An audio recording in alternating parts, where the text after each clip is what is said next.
The newsroom, where untold story is revealed. Empologoma ewulugumye esabye abayisilamu ne ba imaamu bonna ogenda maaso n'okwogera ku nsonga eziruma bannansi. Ssaabasajja Kabaka Ronald Muwenda Mutebi owookubiri avumiridde ebikolwa eby'okuwamba bannansi n'okubatulugunya n'okubamalako eddembe lyabwe ery'obwebange. Ono nno abyogereddewa mu bubaka bwagenze maaso n'okuwobwa Idi Ebuvanjuba nebugwanjuba ewaka wasigala we wasinga. Beyond the newsroom gwe mukutu ogukuleetera ekyo ekisinga katiranga naffe ng'oyita ku noti 771 44 53 ne noti 744 26 45 na bino bikulu tetulanga bafere tetulanga basawo ba kinnansi n'abagwa mu koowa eryo. Mwebale kutuwagira. Thank you. Idi eno Aduha agenze maaso n'okubeera nga oboolyawo ajjukiza Mwami Museveni ku butyoboola eddembe ly'obuntu oboolyawo n'ebyo oba egy'emiramwa kwe basinziira nga bagenda mu nsiko nti bagijjukire basobole okugenda mu maaso n'okubeera nga oboolyawo eddembe ly'obuntu liweebwa ekitiibwa. Kakati nno Yoweri Kaguta Museveni nga ye president yakulembera eggwanga lino agenze maaso n'okubeera nga avaamu omwaŋŋanguka. Biki byayogedde ngenda genda maaso n'okubeera nga ate oboolyawo byonna imbukuwa kwoteeka president wa DP amanyikiddwa nga Norbert Mao. Norbert Mao agambye eki wuuno nno naye talutumidde mwana wabula njagala okubeera nga ate nkulamusaako n'okuba nga nkubuuzaako yonna gy'osinzirira bannyinaffe ne baganda baffe abaisiraamu. Salaamu alaikum wa rahmatullahi wa barakatuhu. Mugamba mutya? Tubagaliza Idi Aduha enungi. Idi Mubaraka, Idi Mubaraka. Erino buli ssekinnoomu mwebale agenda maaso n'okuba nga ate mutuuka ku kkula lino. Twebaza omutonzi abasobozesezza okubeera nga mutuuka ku Idi Aduha ey'omwaka 2025. Mweyongera okuyimirira ku mpagi ez'obuyisiraamu n'ogenda maaso n'okubeera nga mussaamu ekitiibwa eddembe ly'obuntu nga kwoteeka n'okulirwanirira kussa okulwanirira abayisiraamu abawererako ddala nga bali eyo mu nkomyo oboolyawo nga bangi emisango egibalina oboolyawo tebafunanga bwenkanya. Genda mu mbuga z'amateeka genda maaso n'okubeera nga oboolyawo zisalawo nti oba baagiza oba tebaagiza mwongere okubateeka mu ssaala nga bw'ogenda okusaala Idi eno Aduha ey'omwaka 2025. Awo wennyini yenzidde ninkusaba video eno gimpere like ate bw'omala ogimpera like ejjatambula emisinde mingi etuuke ku buli ssekinnoomu kuba buno obubaka bwa Ssaabasajja Kabaka beene Cuucu Magulu Nnyondo bwonkugambye ate bwanjawulo butya awo nno ogenda okubumanyira. Kakati gwatana subscribinga nkusaba sooka subscribinge osobole okubeera nga weefunira video ez'ekikula nga kino ezirimu information ennungi eri crucial gye weetaaga okumanya okubeera nga ate wagala obwongo bwo. Bw'osubscribinga koona mu kaddo kaje personalize okateeke mu all of ne notification ku mboozi zonna zetugenda maaso n'okuba nga tukuteerayo ogende maaso n'okuba nga ozifuna butereevu gwe nno wangoberera. Awo wennyini nzikiriza nga bwe kiri nti Idi Aduha tusooke tusanyukemukko katini nga tetunnagenda mu bubaka bwa Ssaabasajja Kabaka kubanga ate bwo bunyovu nnyo nnyini ddala. Naye sooka owulirize bigambo bino bya Joyce ono, sooka owulirize katini nnyo mujja kunsonyiwa. Tuli mu mudongo ebuki bwakitudde tumama mudongo ebuki bwakitudde dongo kamana machona baganda tuli mu mudongo ebobi bwakitudde tuli mu mudongo ebobi bwakigenze dorgo moruko bubaliwa ali moruko Kyagulanyi bantu bange yakulaba bwange Kyagulanyi senta mu bogo asobola kubeerako kilomeka omwana mutini omwana tawanyako mutwe yabaze.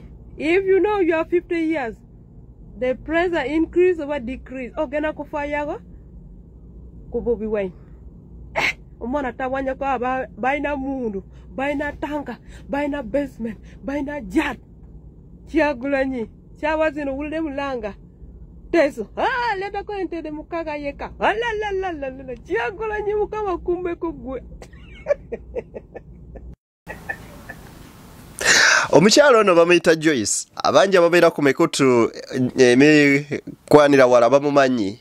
Naddala omukutu gwa TikTok. Ono nno nga bamukazaako erinnya lya Belinyanja. Yayita Calvin Belinyanja. Omukyalo ono mu video zagenda maaso n'okola zibayite za revolution boli aweze enkyukakyuka y'omu ku abo abayimirira era abawagizi ba Robert Kyagulanyi Ssentamu ab'oku lusegere ennyo nnyini ddala ng'agenda maaso n'okwogera ku ebyo ebigenda maaso mu ggwanga nga kwoteeka oba oliawo a lot of injustice ebigenze maaso n'okubeera ng'ekolebwa ku bannansi agenda maaso n'okuba ng'abyogerako era ng'asinzirira mu mambuka g'eggwanga lyattu Uganda. Olunaku olwajjo His Excellency the Ghetto Gladiator Bobi Wine yayiseeko ku mukutu gwe n'amutirako comment yamusanyudde n'amugamba but Joyce you will kill me one day. So Joyce nafe sanyu ate munnange olw'oluvannyuma lw'obubaka bw'omukulembeze Robert Kyagulanyi Ssentamu Bobi Wine bwe yagenze maaso n'okubeera nga oba oliawo amuwa kakati yawo wennyini nzikiriza at least tufunye ekiggula luggi twesogebe televu ensonga za Ssaabasajja Kabaka Magulu Nnyondo Cuucu ku bbaluwa gye yatadde oba obubaka bw'atadde bino byagenze maaso n'okuvumirira ebikolwa ebyekko ebibadde bigenda maaso n'okukolebwa ku bannansi. Wuliriza. Pologome ulugumye Kabaka awadde obubaka bwa Yidi okutulugunyizibwa kususse mu ggwanga temusirika mu kwogereko. Ajja Kabaka owa Yidi Aduha eri abasiraamu akulisiza abasiraamu olw'okutuuka ku lunaku luno olw'ekitiibwa ennyo mu mwaka guno. Asabye bayimaamu ne bamasheeke mu kusaala okunaakolebwa nga bakuza olunaku luno okukuutira abasiraamu ku nsonga zino. Obutakoowa kuwonga Bwakabaka bwaffe ne Uganda yonna mu mikono gya Allah atuyise mu mbeera zonna ezinyigiriza era eziremesezza abantu baffe okweyagalira mu nsi yaabwe. Ssaabasajja Kabaka agamba nti newankubadde nga tukuuma emirembe waliwo okunyigirizibwa kungi okukolebwa mu bugenderevu okunafuya ebyo bye tukkiririzaamu era bye tumanyi nga bya muwendo eri Obwakabaka ne Uganda yonna era agamba nti tuleme kusirika busirisi naye buli we tufunira omwagaanya tubyogereko. Akubiriza abantu obutayogera nsonga yonna nga tebamaze kwefumiitiriza mu biyinza okuva mu nsonga ezo n'okutuukiriza obweyamo obuva mu bigambo ebyogeddwa. Obwakabaka agamba nti bwagala emirembe era bujja kukolagana n'oyo yenna ayagaliza Obwakabaka ne Uganda emirembe. Akubiriza obutava ku mulamwa kubanga mpaawo kitakya era ayagaliza abasiraamu olunaku olw'emirembe n'essanyu. Mu bigambo bya Bene Cuucu Magulu Nnyondo Lukoma Center wetu wa Baffe Ssabataka nnyinimu Landiroodi agenze maaso n'okubeera ng'akoona ku nsonga mpitirivu nnyo nnyini ddala nga awa obubaka bwe eri abayisiraamu bonna wadde eno nno mu Buganda kwoteeka mu ggwanga lyattu Uganda eri abayisiraamu nga bagenda maaso n'okusala Idi al-Aduha ategeezezza nti musabire nnyo Buganda Uganda yonna okutwaliza wamu ate era mwogere ku nsonga ezo eziruma bannayuganda muleme kubeera nga mwesuulirayo gwa naggamba. Ekiwamba abantu n'okutulugunya n'okumalako abantu eddembe lyabwe ery'obwebange ze zimu ku nsonga ssemasonga zagenze maaso n'okubeera nga akoonako. Jjukira nti Obwakabaka bubeera independent era nga tebukkirizibwa kwetaba mu byabufuzi newankubadde aba entitled ogenda maaso n'okwogera ku ebyo ebitatambula bulungi.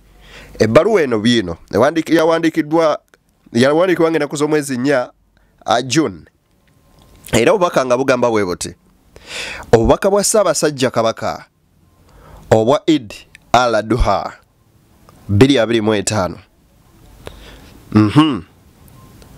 tukulisa bannaffe abayisiraamu okutuuka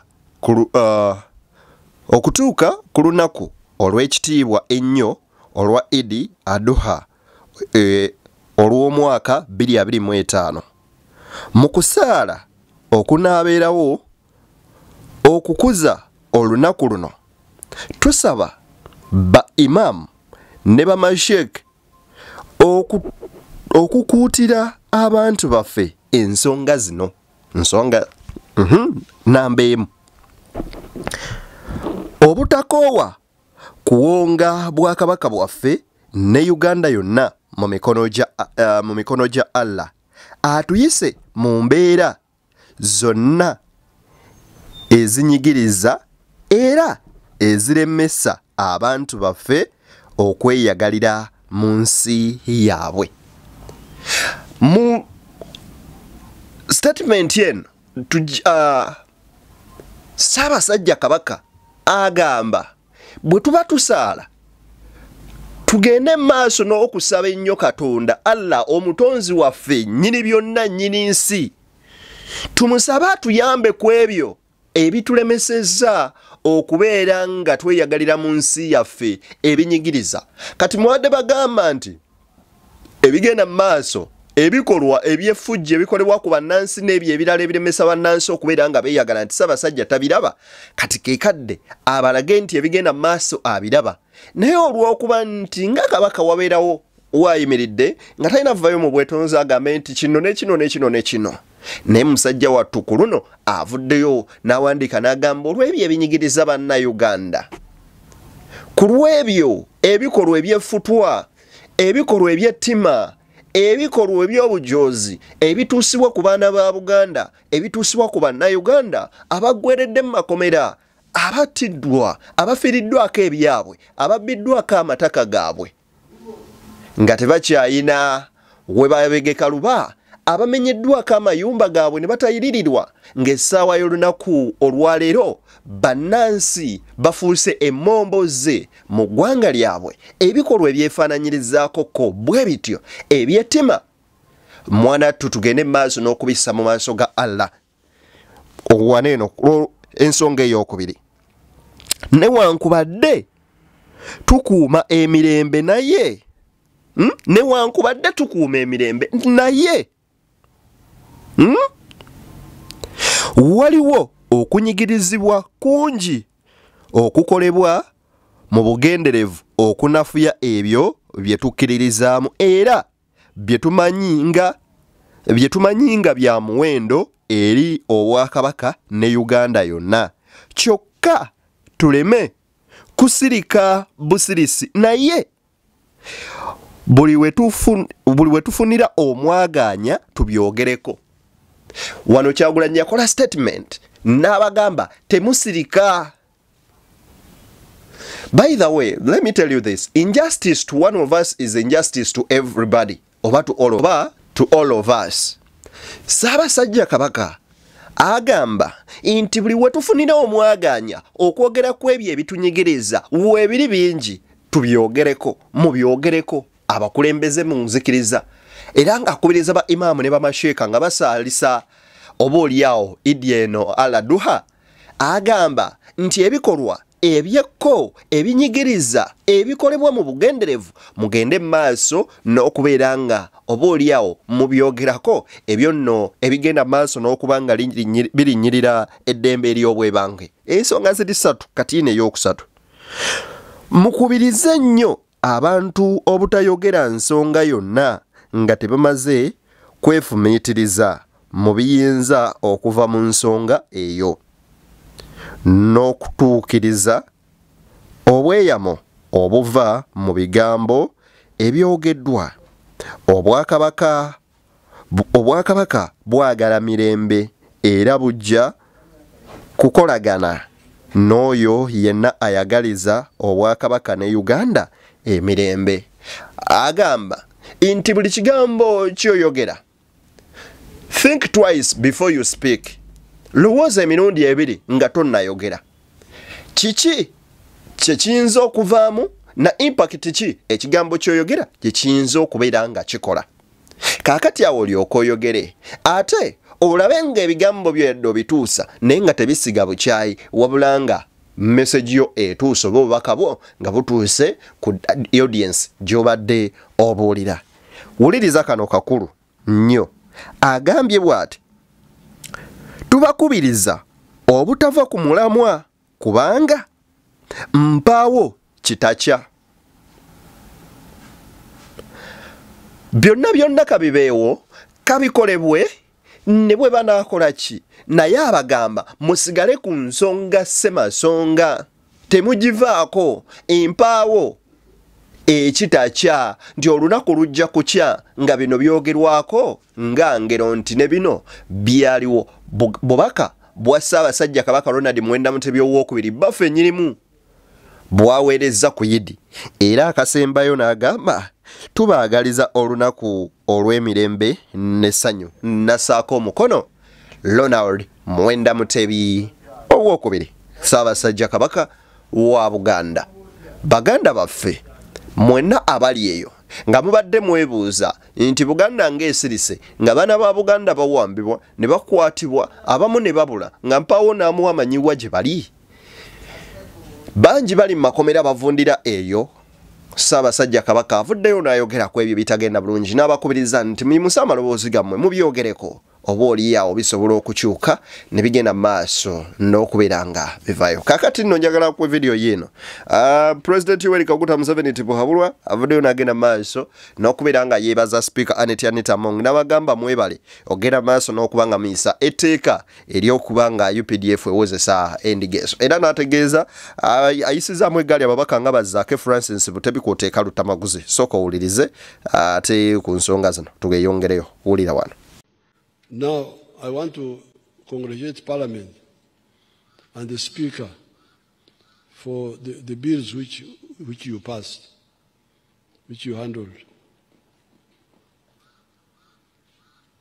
As I said in my speech in Ruero, some of these bills helped the stability of the country, like the UPDF bill.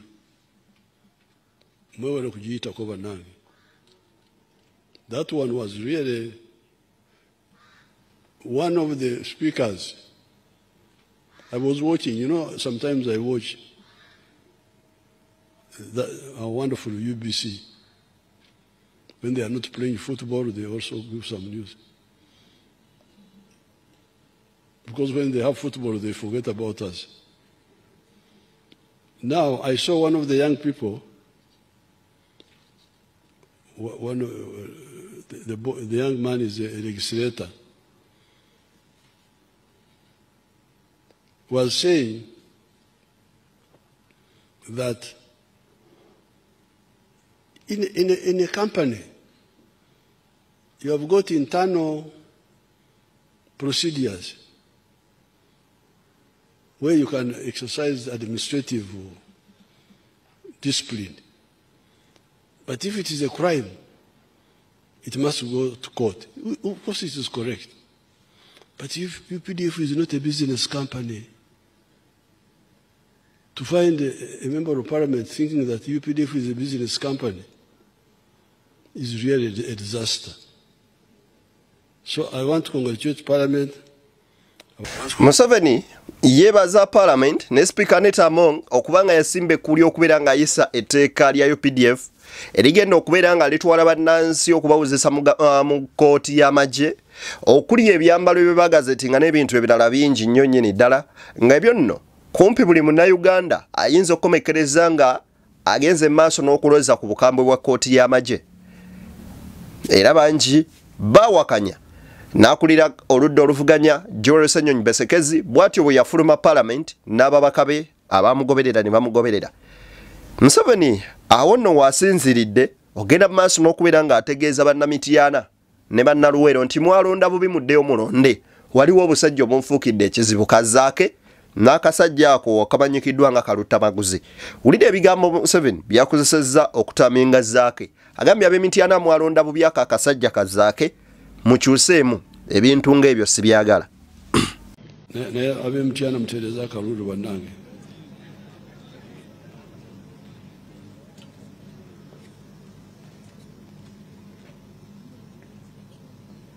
Buno obusajja obuli eyo tubona kye bukola butabula.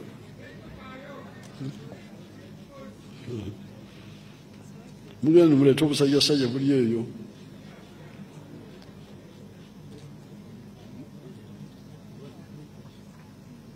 Arui, Nebi, Road. Omanyi abaganda bagamba kasajja kampi okanyomera mitala wa mugga. Waliwoko lugero ndwerabidde kakyako songola kwege kachi nti kamegge enjovu something like that. Naye bw'owulira ebigambo bino ekitegeeza Zake Francis Butebi, he is a threat to General Yoweri Kaguta Museveni. How?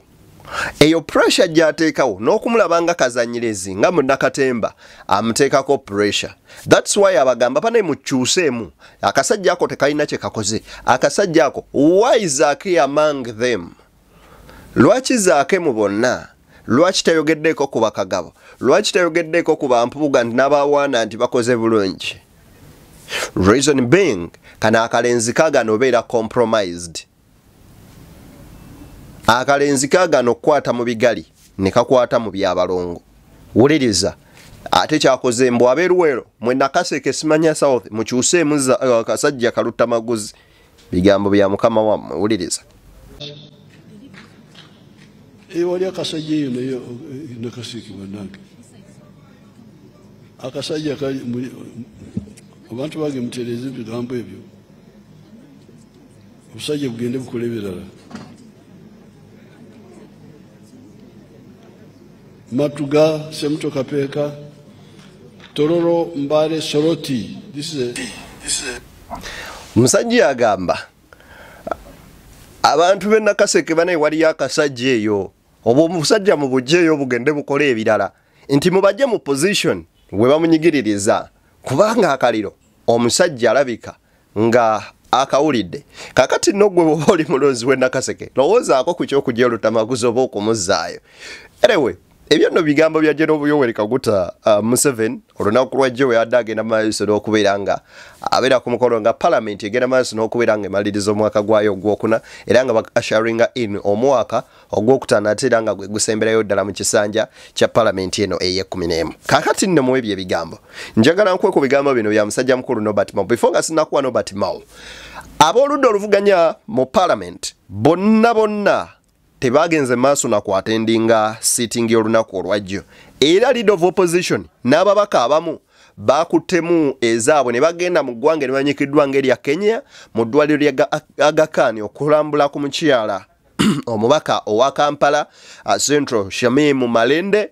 Era ababaka bano nga bakulembeddwa mu Joel Ssenyonyi Besekezi okuli MP Kalule Flavia Nabagabe, omukyala Honorable Namboze Betty Bakireke, Patrick Nsamba Oshabe, Nyeko Derrick, Bet Etha Naluyima, nkoteka Honorable bonna bagenze maaso n'okubanga bagenda mu ggwanga ne banyikiddwa nga erya Kenya wali eri mu ddwaliro lya Aga Khan okulaba ku Honorable Shamim Malende. Jjukira nti Shamim Malende bwe baali bayisa etteeka lya Coffee Bill ne bajjako amasannyalaze mu Parliament, amagye ne gayingira ne gakuba ababaka ne gabakulula ne bannamawulire ne babasibira wansi mu basement.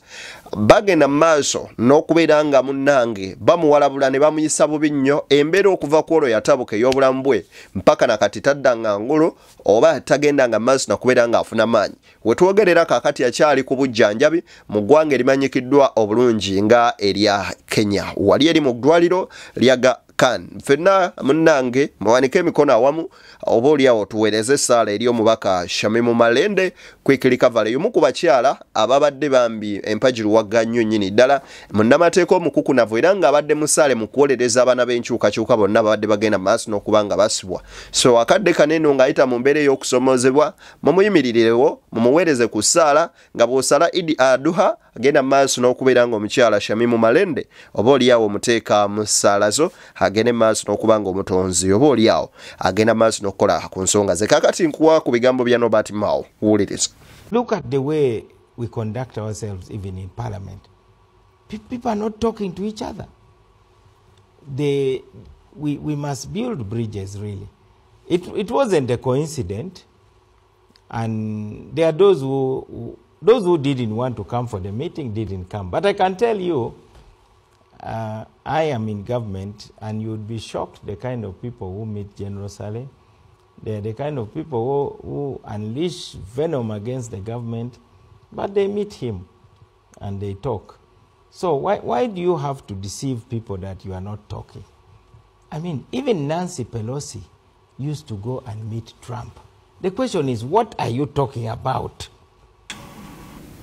Musajja mukulu Norbert Mao mukwewolereza agamba nti bangi abasinga okubeera nga munnange bafulumya obutwaye eri gavumenti eno ne General Salim Salebe basinga okumusinkana era ababeeyita abavuganya gavumenti ya Mwami Museveni naye agamba talina buzibu kukubasinkana newankubadde ali mu gavumenti naye Mao agamba nti ye mubativu nti ali ku mulamu ogw'enkyukakyuka.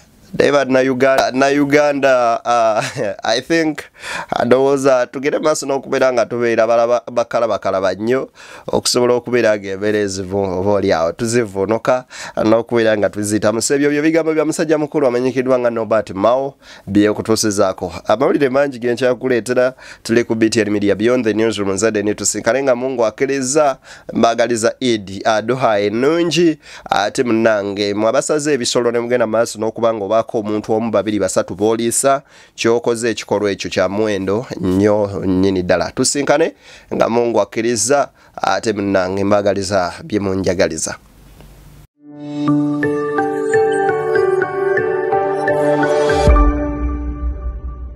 Beyond the Newsroom, where untold story is revealed.